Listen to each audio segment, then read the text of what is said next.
Dr. Brenda, founder of the Gutsy Women Club, where women dare to dream and take bold actions to follow their heart's journey. I'm gonna take you on a little campfire tour here, so let's see if this is gonna work. First of all, first thing to note is never transport campfire wood from one campground to another. Everything is indigenous to that area. If you're bringing in something from another place, you're also bringing in insects that can infest the new place. So never transport your campfire wood. This is probably the most expensive bundle I have ever bought. It was $8 for a bundle, but also probably the best campfire wood that I've ever gotten from the park itself. I'm at San Bernardino National Forest. So when I first started RVing, I had never really made a campfire before. Piece of cake, right? So it just so happens that the first campfire I made had really excellent campfire wood. All I needed was some paper. Started the newspaper on fire.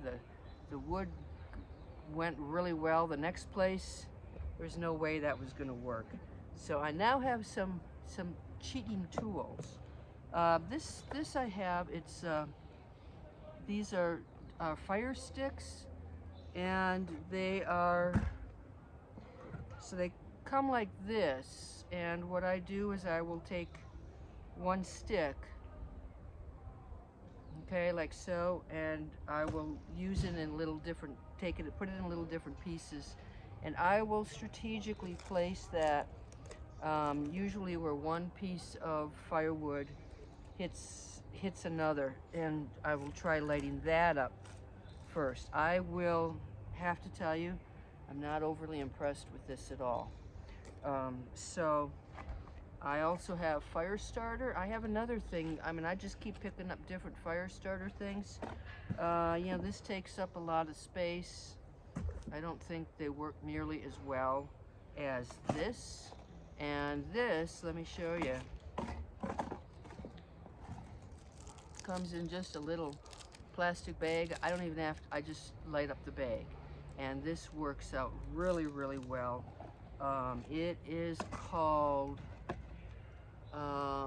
Premium All-Purpose Firestarter Zip. Okay? So that's about the only way that I can get a fire going here. So let's see if I can get this going tonight and get to enjoy some flames here. And it's not unusual that things don't work out exactly as I had intended, and I gotta get more sticks, more ways to get this thing started.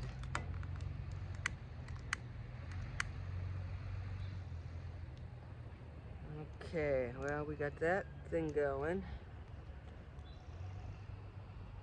These little logs do not, I've got to hold the flame underneath quite a bit before they activate, before they get started. Even then, they sometimes don't do very well.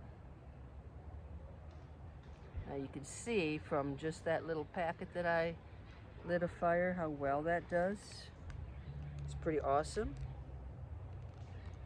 And hopefully that will also light up one of these bricks. I have been to places where the firewood was so lousy, there was nothing I could do. I could not light it.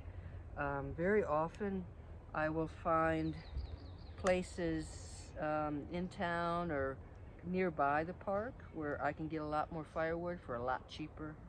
I didn't see any at this location, anything in town, but I can look again. So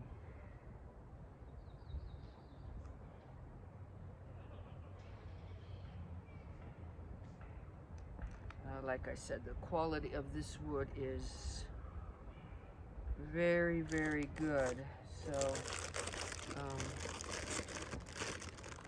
I don't mind paying a little more when I actually can create a fire. One more piece here.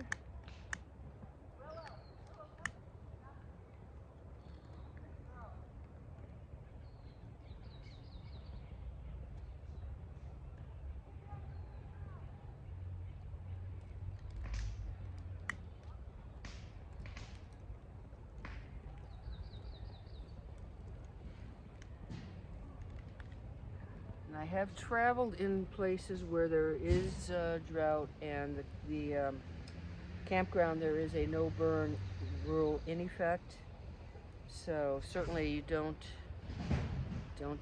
try building a campfire when it is dry season, fire season, and it is forbidden.